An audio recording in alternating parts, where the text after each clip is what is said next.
Have you ever wondered what goes on inside the mind of a hater? What fuels their actions and thoughts? It's a question that can lead us to some profound insights about human nature.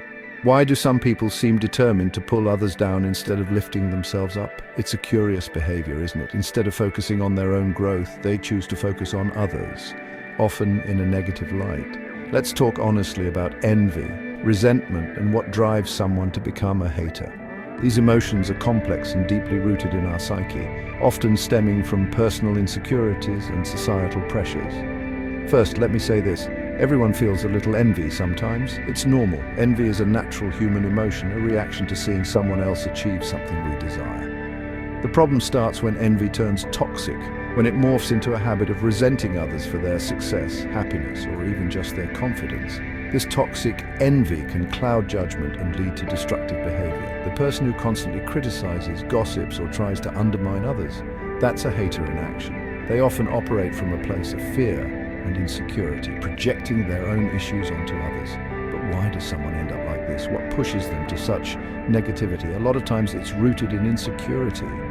They may feel they are not good enough, and instead of working on themselves, they lash out at others. Deep down, a hater feels inadequate, like they're missing out or falling behind. This feeling of inadequacy can be overwhelming, leading them to act out in harmful ways. Instead of facing those uncomfortable feelings, they redirect the blame outward. It's a defense mechanism, a way to avoid confronting their own shortcomings. It's easier to tear someone else down than to admit you're unhappy with your own progress. It's also about comparison. Constantly measuring oneself against others can be damaging. Social media makes this so much worse. It amplifies feelings of inadequacy and envy, as people often compare their everyday lives to the highlight reels of others. Scrolling through highlight reels, it's easy to feel like everyone else is winning but you. This can lead to a cycle of negativity and resentment. That sting can quietly turn into bitterness, and before you know it, you're criticizing people you've never even met. This bitterness can become a habitual response to others' success. Sometimes a hater is actually looking for validation. They seek approval from others to justify their negative feelings. If they can convince others to join in, it makes their resentment feel justified. It creates a false sense of camaraderie, a shared bond over negativity. Misery, after all, loves company. This shared negativity can create a toxic environment where growth and positivity are stifled. But here's something I've realized. Hating never leads to happiness. It's a trap, a cycle that keeps one stuck in a loop of negativity. The more energy someone spends hating, the less they have for their own growth.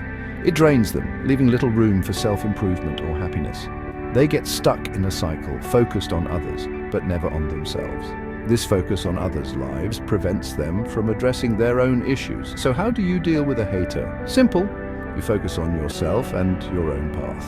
Remember that their criticism says more about them than about you. It's a reflection of their struggles, not a measure of your worth. Their words are reflections of their struggles, not your worth. Understanding this can help you remain unaffected by their negativity. The best response is to keep growing. Stay authentic and refuse to let negativity distract you from your path. Focus on your goals and aspirations, and if you catch yourself slipping into envy, it's okay. Acknowledge it and use it as a stepping stone for personal growth. Recognize it and use it as fuel to improve your own life, not as a weapon against others. Channel that energy into something constructive.